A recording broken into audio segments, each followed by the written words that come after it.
This next segment is something different with Ibn. And yes, indeed, something different is about to happen right now. In the waiting room, we have our special guest. His name is Lawrence Elliott Jr. I know I said it was supposed to be a secret, but it's already on the Purple Haze at Night banner. So it's like, y'all already know who it is. Without further ado, we have my guy, Lawrence Elliott Jr., representing Inspired by True Events. And we're going to go ahead and get to know him a little bit better. But before I do, I'm going to pass the baton on to something different with Egan. Let's get into it. What's going on? Lawrence, you here? I am here. What's good, fellas? Good. Hey, what's going on? So go ahead, just introduce yourself. For everybody that doesn't know me, my name is Lawrence Elliott, Utica native, co-founder of Inspired by True Events Network. Went to school for digital forensics, graduated with a bachelor's, and I also played football while I obtained my degree. So that's a little bit about myself. So. Sure. Anybody want to start off with the questions? Yeah, facts. Okay. so Mr. Lawrence, you on the opposite end. This time. Yeah. All right. Tell me what makes Lawrence Elliott. What makes you? As you saying, as far as descriptive words or just the makeup of my just who I am? Yes, the makeup of who you are. Yep. I think for me, is I always use this word being versatile, being able to do anything in any situation. That's kind of why I'm a jack of all trades. I kind of try to do that throughout life. When I don't know something, I try to learn it. And it's always good to obviously ask people, but it's also good to be able to go through that journey of not knowing something and then figuring out. So I think that's something that's really big with me is being versatile, also being humble.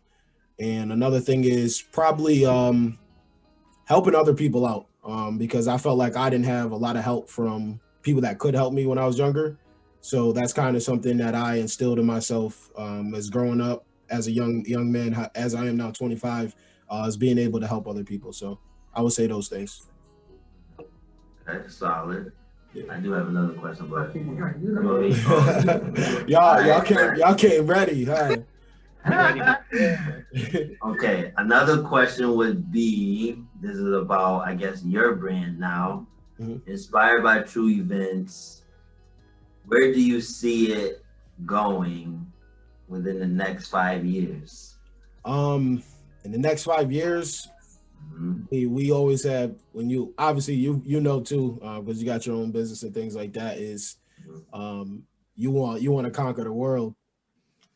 You want to conquer the world. So that's kind of what we're trying to do, is have the solid business plans and business structure, making sure that we do everything by the book and not miss anything.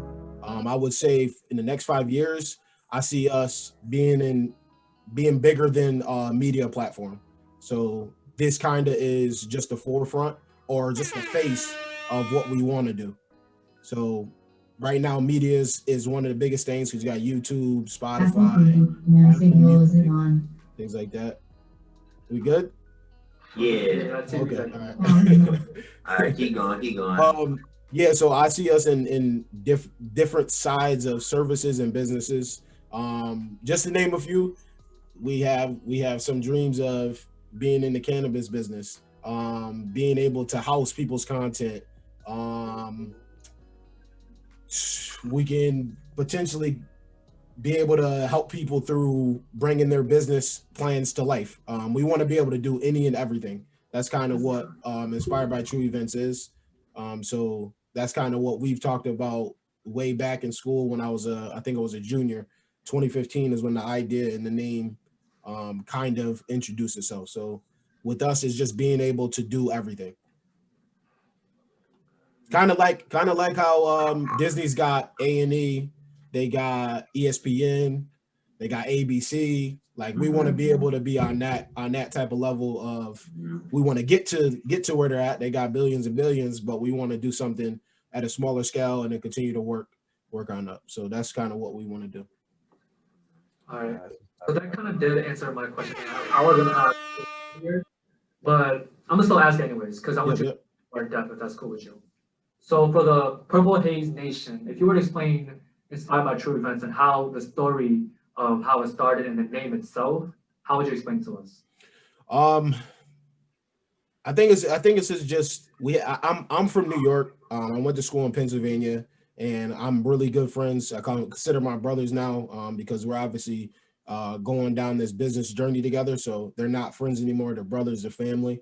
So they're from Philly. We're kind of two different type of characters and personalities because I'm from New York, they're from Philly, and it kind of works well. And we obviously college is fun. And we always used to do crazy things. So we used to be one night we sat there and we were like, yo, like we should start a club. Like, because the bars were closing there at our school. We didn't know. We're 20-year-old kids. We can't even get into the bar yet. But we want to create a bar, and we call it what we call our podcast now. We would have called it Club 157, Inspired by True Events. So we had that name in 2015, and then I kind of kept it in my notes. And 2 years ago, I actually was going to start a podcast by myself and call it that. And the one thing that I ran into was the courage to actually do it. And it kind of just sat there in 2019. I had logos made that I made myself. They were terrible. They were really bad. But we eventually got together. Kind of everybody was doing their own thing. And going back to college we used to have game nights, and we would call it the room we would have the game nights in. It would be called Club 157. And then we kind of thought of the Inspired by True Events at that point. And we didn't know what we were going to do with it. It's a catchy name. That's a lot of people say that to me now when they hear it, it catches their ear. So that's I'm glad we kind of kept that name, and then now we're running with it. So that's kind of where it's. I would say the same thing because I really like the Inspired by True Events. It flows really well with just how you say it and how it rolls out your tongue. So it's very catchy. I fuck with the name. Yeah. So we started off as a podcast. And then one night we said, why can't we do other things? Why are we limiting ourselves to just the podcast itself? And then we kind of went brainstorming from there. I graduated with a digital forensics degree, so I do like the IT stuff. And my friend Rick does. He graduated with business administration degree and accounting, I believe. And my other friend Mark, that's in it. He's actually going to be a certified accountant soon. So it kind of works out from the business side. We have everything covered. My one friend he's in the medical field. He's trying to eventually become a doctor. And then another one is he graduated with a physics degree, and he's like, he wants to be an engineer. He's working as a teacher right now. So we kind of is special as a special group that we got. And the one thing is we've been through so much together before we started this, like that this is going to be really, obviously everything's not going to be easy, but it's going to be easier than starting it with people that you don't know that well and haven't spent that much time with. So gotcha. That's definitely understandable. Yeah. This question will probably seem like cliche in a way, but what true event inspired you to get you where you're at today? An event. Woo. Oh man, that's a good one right there. I would say in 2014 in the spring when I dislocated my kneecap. Football was everything to me at that point because I was die hard into it. That's all I did is train, go to school, eat and sleep. That's it. And that really opened my eyes to be like, I need to find other things to do because if this doesn't work out, I don't want to be another stat where, oh, this young black man he was a great football player and he doesn't have a backup plan. So that's when I got into IT, and I kind of found out that field is endless. So that's kind of what gave me Inspired by True Events moment when I got hurt in football. So kind of made me rethink everything. That was a good answer. I wasn't expecting that. Yeah, that's another one. All right. Another question I have for Julius is like, I'm gonna get you back for all right. Not honestly, this isn't even written down. This is just boom off the dome. All right. But this question it would be I noticed like on Facebook, and like you're a grade below me, so I'm like Nigel's my best friend. I wasn't as close with you as I am with him, but obviously we're friends by association. You know what I mean? But have you always been outspoken on controversial topics? Or a two-part question, where if you were shy, when did you break out of it? And then have you always been outspoken on controversial topics? That's interesting. I was always outspoken in my mind, but I never really displayed it. I'm a really quiet person. I'm a person that will see everything that's going on, digest it, feel how I feel, and then react. I think before I react, because a lot of people that we like, even when we grew up, or just anybody, like a lot of people react and they don't think about it. So I think one of the things, like, for me with controversial things, is taking the stuff in, digesting it. How does it make me feel? What's the right thing to say? And even if it's not a popular opinion, and I feel like it needs to be said, I'm going to say it, because I really don't, at that point, I really don't care. And that's kind of what is another inspired by true events moment, is like, for me, that came up in like when I was growing up in high school and college, of playing sports, being a minority or anything like that. You go through those things where you have to bite your tongue on certain situations. And sometimes I wouldn't do that. And I kind of felt like that hindered my my athletic process through high school because of that reason, because I would say something, I would say stuff that everybody was thinking, but you're not supposed to say. Like that's who I was. And then I kind of got to the point where I kept everything in, kept it to myself. And then was like, all right, I'm going to move like this, say this when I have to, or I'll say it at the right time. So I think does that answer your question? Yeah, no, I noticed a lot. Just like, I don't know if you was watching the segment before you joined, I was saying sometimes I feel like I communicate very well. Mm-hmm. There's certain topics that I feel I don't want to touch because it could be very controversial, you know? Mm-hmm. But like Twitter, people tweet things that I be thinking, but I don't want to tweet. Yeah. They tweet it or like it because like literally they saying what I'm feeling, you know? Mm-hmm. But I feel like you're very bold when it comes to certain topics. And like you said, sometimes you don't care what people think. Yeah. It's like a good quality. It's risky. At the same time, it can be very like frictionless, like, ooh, yeah, hey, you stirring something up. Yeah, and I think I tell my parents, I recently just told my father about some of the things that I went through in college, and he had no idea, like stuff that was behind the scenes of college football. The numbers look great, but me, I personally wasn't happy, like the day-to-day with the team and stuff like that. And I would voice it because this game is so much of a small window of your life. You want to maximize how much you do and then what you do with your time. So I felt like that kind of, like I was talking about my athletic career and how it was hindered a little bit. I think that definitely took a toll, but I think I pick and choose when to say stuff. Like for example, the Black Lives Matter thing that was going on, I kind of went back and just sat back and watched the black icons of the profile pictures of people that did not echo that when we were younger. And I felt like I could have said something. I could have stepped up and talked about experiences that I had with certain people that were outspoken, but I sat back because there's no point. we know everybody's showing who they are right now too.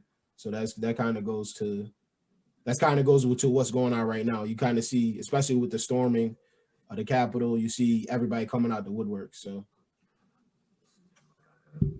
go ahead. I have another one, but go ahead. I like what you brought up, Lawrence, about yeah. you know, the Black Lives Matter movement, things like that. Do you think, because I noticed it too, that I feel like some of this like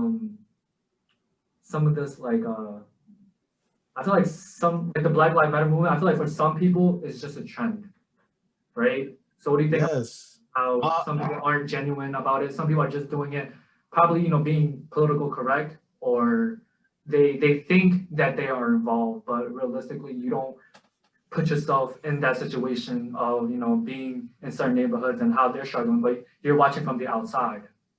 Yeah, I watched really heavily on Instagram as I scrolled down my timeline. I thought my phone was broke. And for a week straight, I'm like, is Instagram messed up? I had no clue what was going on with this blackout thing.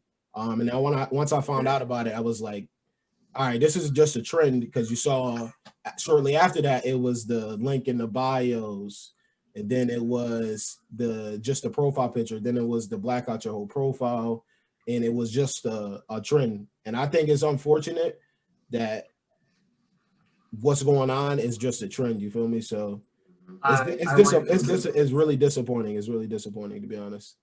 So how can we, as like, kind of not confront it, but like, how can we make shit more genuine? How do we know if people are actually genuine? It's not just trend. Because mind you, I feel like, because I didn't post the Blackout Tuesdays, I didn't really do a lot of stuff for the Black Lives Matter movement, I guess. mm-hmm. Like what I'm doing now with Nomadic Voices and who I'm in network with, I feel like that's more genuine and that's more reachable than what people are doing through Instagram or any social media. Yeah, so I think the biggest thing, or the top two things, is talking to people, and then also educating yourself, because one of the things that people do a lot is they ask the person, instead of also doing, if you really care, you'll do it on your own time also, you know, instead of taking someone else's time. Not saying that's not a good way to do it. You can do that and also educate yourself. I think that's the two biggest things, is going to talk to somebody to understand, and then also educating yourself on your own time, which I feel like people do not do. They kind of know partial things that they see on Instagram, but they don't actually open a book or read articles or anything like that. So I feel like the best thing to do is also like put yourself in situations too, like in being in these neighborhoods and you know, definitely improve the well-being.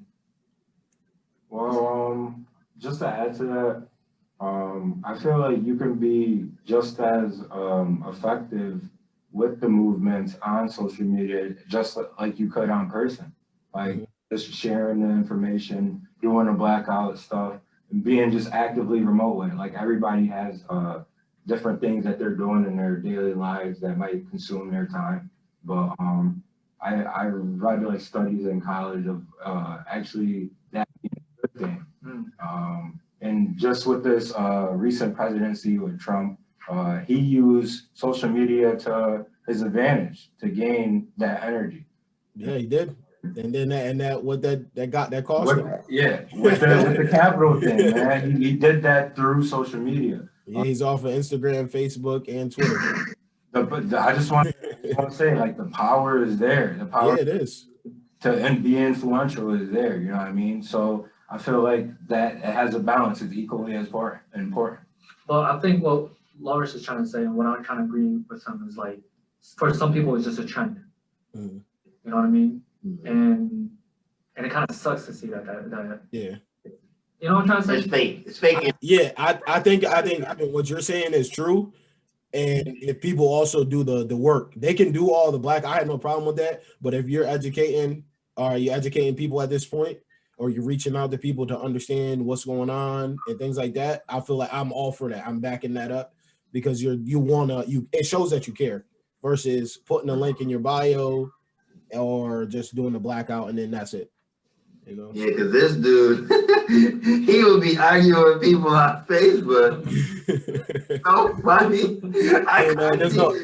It'd be like Ibn Khalid commented on this, then I look and I'm like, yo, this dude bugging. No, it's funny though. It's funny because you are educating people by commenting on whatever instance that happened. And some people are just jerks. They're not gonna listen to you. You know what I mean? So sometimes I feel like you're wasting your breath, where other times you might be helping. You know? Yeah, definitely. Where it goes, like with social media, I just like putting that out there, regardless. Whoever is gonna perceive it the right way will perceive it the right way. Will understand me. Whoever don't, fuck them. You feel me? Like that in a movie. Right. Samuel L. Jackson say that? No, Bernie Mac. Yeah, he that Bernie House party. He said, yeah. Yeah. One other question I have was, and it's kind of like about a true event, is do you feel like when the Obama era was here, it was more neutral than with the Trump era? It's been very like, you can see the change in how people are more active and open. And now do you feel like when Biden comes into play, will things get back to being neutral? I'm gonna say neutral as in people hiding. I feel like there's people hiding versus them being neutral. I don't think there was really anything neutral. I think a lot of people were like a lot of nonsense. You can there's been crazy stuff that's said about Obama and the first lady, like that were just outrageous. But I think right now I will say it's been nice to pull the cloth and reveal everybody, because now everybody's understanding that not everybody's who they say they are. The people that were defending certain people, they're starting to realize, you know. So I got a couple texts just what through all of this, since the pandemic hit and then the Black Lives Matter thing went. It's old man like, oh, this person is racist, or this person feels this way. Did you see this? I'm like, I said this when I was 16 years old. Nobody really wanted to listen to me, you know. So like I understood like everything that was going on in Proctor, who was who, and you get to see it now. I think it's been real nice to, like I said, pull the cloth and then see who was who, because a lot of people woke up, they started understanding that everybody's not who they say they are, you know. So it's like Scooby-Doo, and they'd be like, oh, let's see who this is. And right. And they're shocked. Oh, we were friends for 10 years. And then you get to see it. It is what it is. That's rough. That's a rough reality right there, man. It's a rough reality. Yo, Monty, you have any questions? Yeah, there's a car over there. Y'all was going in, bro. They wrote me right in from when I was watching about 10 minutes before this.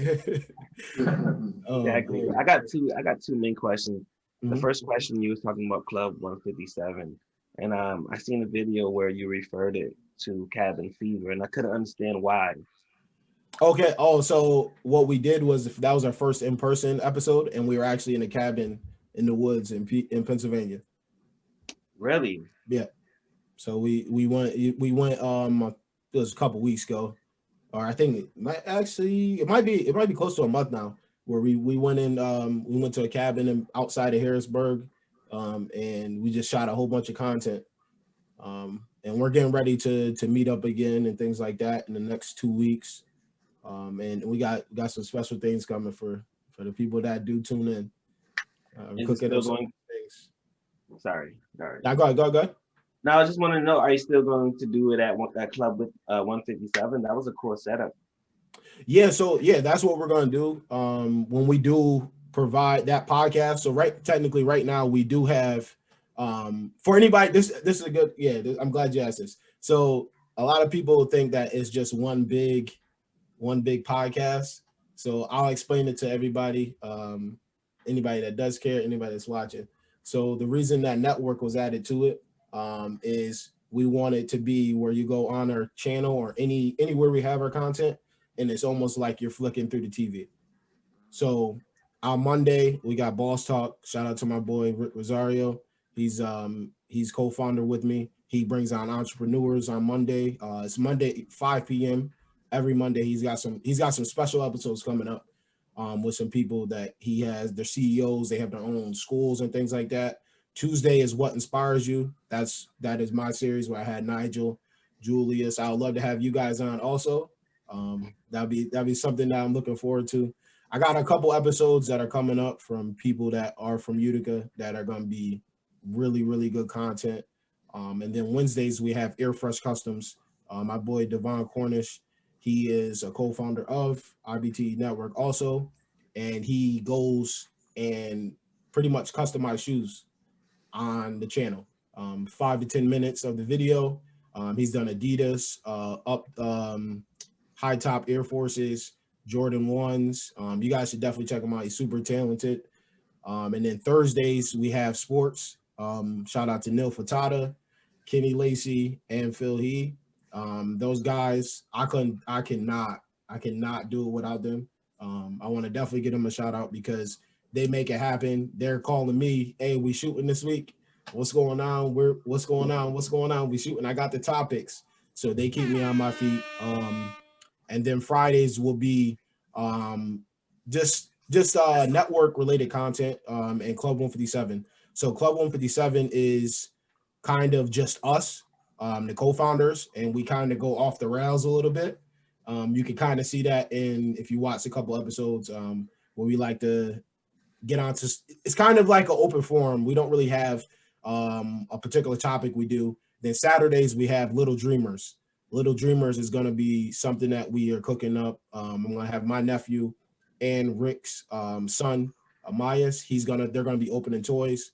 It's one of the most lucrative pieces of content on YouTube, and we want to hit that. And then we also have Cooking with Jew, and that's on Sundays. So what we're trying to do is something that's never been done. A lot of people don't quite understand it. I hope that people that do watch this, and the way I just explained it, it's kind of how you watch Netflix, pretty much. Like you go and watch Greenleaf or Bridgerton or something new on there, and you go to watch that every week. You go on Hulu and watch it every week. So that's what we're trying to provide for everybody on the YouTube channel. That's what's up. So if you just tune in, inspired by true events, we're almost 10 o'clock here, so we're wrapping up. Last thing I wanted to say about that is here on PurpleHaze Nation is it's sort of like it. You have a really huge team, not a huge team, but you have a really good team, you know. We have PurpleHaze at night. Even after this show, we have Cooking Up a Little HG. I have a board of directors where they're all young individuals, and I just try to mentor them, give them their own show, got their own merch, DistroKid, distributing music for them, and just trying to be that mentor that I wish I had at their age. And shout out to Eben, Tabo, and Julius. I like to say it's a broadcast, not a podcast, because we're live. But Jew Black, Tabo, and Eben, and even you too, we all came up from the 315. Yes, sir. Upstate New York, and we're just trying to make it, and we're trying to do our thing. So I really appreciate you for stopping by and letting us get into a glimpse. You're on the other side now. We was interviewing you. I know you said shout out already. Is there any more shout outs and plugs? There's 8 people watching right now. Right now, I would just like to shout out all my boys, Rick, Mark, Fresh, Devon, and Darnell. I really appreciate y'all. One thing about us is we have those tough conversations. And you can't have those tough conversations with everybody and to get everybody on the same page. And that's something that we do so well. So I can't thank them enough. I want to thank Neil, Kenny, and Phil again. And shout out to my parents too. I won't be here without them. Right. So, Campus Rehab, Nomadic Voices, Visionary Vending. Shout outs and plugs. I'd like to shout out to Lawrence and Inspired by True Events. Yo, I would love to collab with you in the future. Definitely, bro. I feel like we have a lot in common with our brains, just spreading positivity in the community, and creativity. Shout out to Damien Lucian for doing my photo shoot today. Shout out to Eddie. I was with him yesterday, just hanging out painting his rooms and shit for his studio, which he will be opening up soon for this week. So y'all can book studio sessions. Nice. Okay, okay. Maybe get to gotta book those studio sessions. What it's about. All right, visionaries. Then what we got, bruh? Shout out to Israel with his workouts. I'll be going to the gym and I'll be looking at some of his stuff so I can implement that. My son Diesel. Yeah, man. I ain't trying to be like that, but if I can get my legs right, I'll be able to dunk on somebody at Uber's rehab session, you know? But just shout out to God for blessing me, blessing my team, blessing everybody that does well, that needs help, that are sick. You know, Vontae's mom been updating me about someone and their progress has improved, and I'm so thankful for that. So it's dope. So yeah. Shout out to moms. Everybody that they just named. Shout out Midas Mitty. Shout out Vernon Woods, the label. Shout out For the Frames for coming through. Yeah, definitely. You know, that's the team. Shout out Shout out Malcolm Miguel. Malcolm Miguel, yeah. Most influential. Yes, sir. Again, thank you so much, Lawrence Elliott Jr. for stopping through. I'm just gonna say my shout outs and plugs, and we'll do the outro, and then we'll dip. I go by the name of It's Vontae Poems, and you know what I came for. I did, yeah. And I represent PurpleHaze Nation. In 5 or 10 minutes, Cooking Up Below HG will be live on my YouTube next. And y'all already know what it is. Oh, and remember we are all kings. Let go. Yes, sir. Oh, wait. Oh, don't do that. No. Don't do that. Hey, man. Yes, sir. Yes, sir. All right, fellas.